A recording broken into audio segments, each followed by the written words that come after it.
Bismillahirrahmanirrahim. Assalamualaikum warahmatullahi wabarakatuh. Apa kabar anak-anak ibu di 11 manajemen logistik dan 13 manajemen logistik ya, untuk yang A maupun yang B. Semangat ya yang PKL dan yang magangnya. Kerasa waktu akan berlalu, sudah masuk ke bulan September. Artinya ini sudah bulan ketiga kalian masuk pada tahun ajaran baru. Sekarang kondisi kalian sedang belajar di dunia industri. Nikmati masa-masa itu, serap pengetahuan yang kalian terima, yang nanti bisa diaplikasikan ketika kalian bekerja. Oke, untuk kelas 11 dan kelas 13, ini kelas 13 mereview ya, karena dalam belajar tidak ada istilah yang lalu biarlah berlalu. Meskipun kelas 13 sudah mendapat materi manajemen pergudangan, tapi ibu ingin mereview, berharap kalian tetap menyimak materi yang ibu sampaikan dan mengingat-ingat dan menambah lagi pengetahuan yang mungkin sudah kalian lupakan. Karena di kelas 13 ini kalian tetap mendapat materi-materi pembelajaran, pelajaran keahlian manajemen logistik. Untuk kelas 11 apa kabar anak-anak ibu? Ini anak ibu ada 2 nih berarti di sini nih ya, anak binaan ibu dari kelas 11 dan kelas 13. Oke, perhatikan ya. Pergudangan atau gudang, apa sih yang kalian bayangkan ketika mendengar kata gudang atau istilah gudang? Pasti ruangan yang pengap, ruangan yang kotor, ruangan yang gelap mungkin, ruangan yang berantakan, ruangan yang isinya tempat menaruh barang-barang bekas atau yang tidak terpakai. Pasti itu. Tapi pada hakikatnya gudang itu, khususnya untuk perusahaan-perusahaan besar, gudang adalah tempat yang penting. Kenapa? Karena dalam rantai pasok ini yang melibatkan perencanaan, pengorganisasian, dan pengawasan dalam penyimpanan barang, perlu dipastikan tempat penyimpanan barangnya itu yang seperti apa, yang bagaimana, gitu loh. Ya, kalau kalian pernah bermain atau pernah main jalan-jalan ke Lotte Mart, ya, itu kan tempat penyimpanan barangnya sangat luas ya. Itu bisa dikategorikan sebagai ya mungkin gudang. Oke, definisi gudang memang bermacam-macam ya, tapi dalam manajemen pergudangan bahwa gudang itu adalah tempat pengaturan fasilitas penyimpanan, pengelolaan inventaris atau pencatatan barang, dan pengiriman barang yang efektif dan efisien. Penting sekali untuk efektif dan efisien dalam penyimpanan barang, agar nanti ketika proses barang masuk dan barang keluar, itu bisa cepat dilakukan. Ya, tidak buang-buang waktu artinya. Ruang lingkupnya apa? Bahwa dalam pergudangan itu perlu direncanakan tata letak atau penempatan barang yang baik, yang tepat.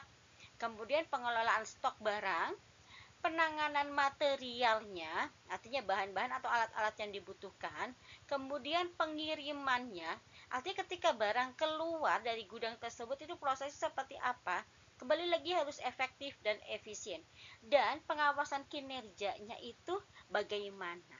Artinya bahwa baik mesin atau orang-orang yang bekerja dalam gudang itu perlu monitoring, perlu pengawasan yang tepat juga. Peran dan fungsi manajemen pergudangan. Ya, gudang itu ada peran yang sudah pasti. Untuk apa? Menjaga ketersediaan barang. Artinya dalam proses pengolahan barang di perusahaan, misalnya nih, perusahaan manufaktur, perusahaan yang membuat barang dari bahan mentah menjadi barang jadi, itu jangan sampai stok barang mentah yang diperlukan atau bahan baku itu kehabisan. Nah, itu perlunya gudang untuk menjaga ketersediaan barang. Kemudian apa? Meminimalkan biaya dan meningkatkan efisiensi operasional. Artinya, kalau perusahaan tersebut punya gudang sebagai stok barang mentah, bahan baku, itu kan justru meminimalisir biaya. Artinya perusahaan tidak perlu mencari-cari bahan mentah tersebut. Dan kalau misalnya stok barang ada di gudang, efisiensi dari operasional bekerja tentu saja lebih efektif. Kemudian fungsinya apa? Ini mencakup penerimaan barang, penyimpanan barang, pengambilan barang, dan tentu saja pengiriman barang secara efektif. Artinya ketika barang masuk, ketika perusahaan tersebut butuh bahan baku, penempatannya, penerimaannya harus efektif. Penyimpanannya harus jelas di mana nih naruhnya. Kemudian pengambilan barang itu yang mudah itu seperti apa? Sampai ketika barang tersebut keluar dan harus dikirim ke konsumen. Nah, caranya bagaimana ya biar memudahkan perusahaan? Kembali pada fungsi manajemennya adalah tujuannya untuk memastikan kelancaran pasokan-pasokan barang dan pengirimannya memenuhi permintaan pelanggan atau konsumen. Oke, prinsip-prinsip apa sih dari manajemen pergudangan yang efektif?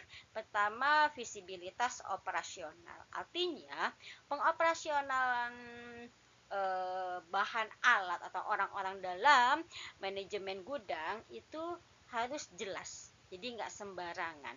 Artinya apa? Di sini memantau aliran barang secara real time untuk mengidentifikasi dan mengatasi masalah.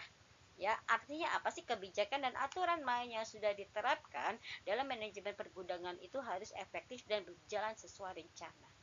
Optimalisasi ruang, memanfaatkan ruang dalam gudang secara efektif.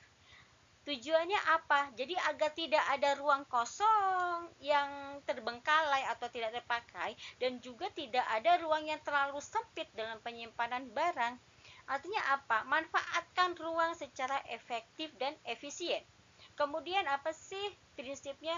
Bagaimana membuat gudang itu menjadi efisiensi dalam biaya? Ya, adanya gudang itu sebenarnya apa? Bisa meminimalisir dari biaya penakanan, penyimpanan, dan transportasi barang. Memang harus dilihat lagi perusahaannya itu perusahaan seperti apa. Tapi banyak perusahaan yang mengutamakan adanya gudang, tujuannya adalah efisiensi dari biaya tersebut. Kemudian apa? Manajemen risiko, mengantisipasi dan mengelola risiko seperti mungkin kehilangan, kerusakan, atau apa? Kadaluarsa barang. Jadi penting ya untuk mengadakan, menyiapkan atau membuat gudang dalam proses penyimpanan barang. Perencanaan dan pengendalian persediaan, ya. Kita bicara perusahaan-perusahaan yang mempunyai stok barang-barang mentah, bahan baku yang dalam proses pembuatan barangnya itu memang memerlukan persediaan barang. Peramalan permintaan. Untuk apa sih perlunya persediaan? Kita mengantisipasi kalau ada barang atau permintaan pelanggan ya untuk barang-barang yang kita produksi. Jadi perusahaan tersebut standby nih bahan bakunya agar nanti ketika permintaan meledak atau lebih banyak, perusahaan bisa memproduksi atau membuatnya secara cepat. Penentuan persediaan, menetapkan jumlah persediaan optimal berdasarkan peramalan dan target layanan. Artinya dalam proses kerjanya perusahaan itu bisa meramalkan kira-kira kapan perlu ditambah bahan bakunya atau bahan mentahnya. Di sini harus bisa ditentukan kapan perusahaan mulai menelpon untuk meminta dikirimnya persediaan barang ya. Karena kan yang pasti itu perusahaan-perusahaan yang membuat barang jadi atau perusahaan manufaktur tentunya sudah pasti dalam gudangnya ada barang masuk dan barang keluar. Dia menstok bahan baku. Ya kalau bahan baku dipakai lama-lama kan habis ya. Itu berarti keluar bahan bakunya. Dan perlu apa? Perlu ditambah lagi seperti itu. Kontrol persediaan, memantau dan menyesuaikan persediaan secara berkala untuk mempertahankan tingkat yang tepat. kita punya gudang untuk menstok bahan baku. Kemudian kita perhatikan, kita lihat, kita monitor kapan bahan baku itu berkurang dan kapan bahan baku itu perlu ditambah sehingga kita bisa memesan bahan baku kepada vendor, ya kan? Dan itu pun harus dikontrol, diperhatikan. Jangan merasa senang bahwa oh kita tenang-tenang stok bahan baku kita masih banyak. Oh tidak, tetap harus dikontrol kapan bahan baku itu mulai menipis. Karena nggak selalu loh, setiap bulan atau setiap tahun itu kondisinya stabil. Jadi ada waktu-waktu tertentu, mungkin bulan-bulan tertentu yang memang permintaannya tinggi. Yang itu harus diantisipasi. Tata letak dan desain ruang itu harus diperhatikan. Bagaimana sih membuat ruang atau gudang yang baik? Perhatikan tata letaknya. Tapi kembali lagi ini tergantung pada perusahaan itu bergerak di bidang apa. Besar kecilnya gudang itu tentu saja harus diperhatikan. Jenis perusahaan kita tuh perusahaan apa? Kita memproduksi barang apa? Ya, karena memang gudang itu bermacam-macam. Jenis gudang bermacam-macam. Jadi gudang nggak selalu bahwa gudang itu luas sekali, nggak selalu. Kan tergantung barang yang diproduksi apa. Apa perlu gudang yang kecil? Oh, bisa jadi, ya kan? Gudang apa selalu pengap? Enggak, ada gudang yang kita masuk ke situ sebentar bisa beku loh. Gudang apa ya?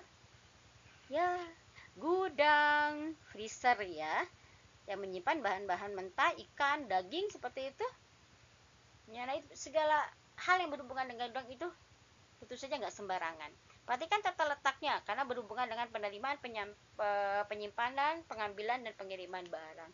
Perhatikan desain gudangnya karena berhubungan dengan keamanan, aksesnya, ya kan, kebutuhan materialnya. Karena harus diperhatikan bagaimana sih gudang tersebut agar bisa optimal dalam operasional.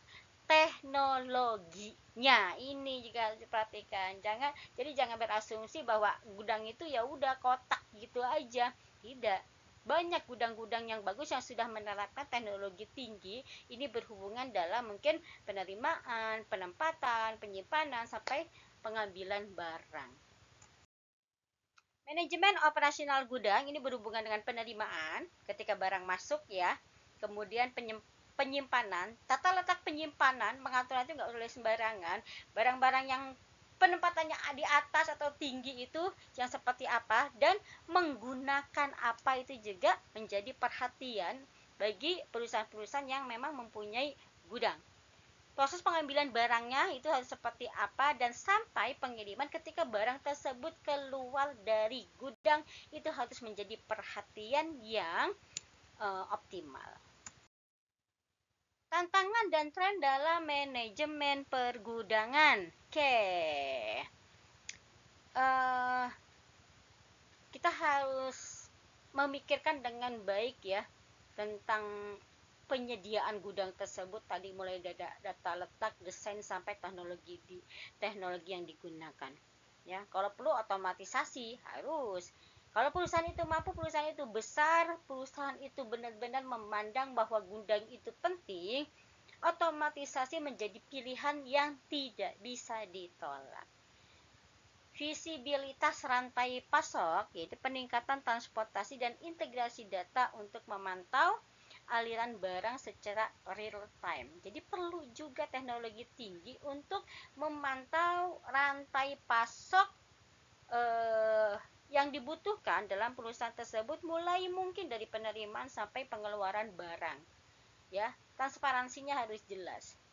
Itu makanya itu butuh teknologi yang tinggi dalam penerapannya.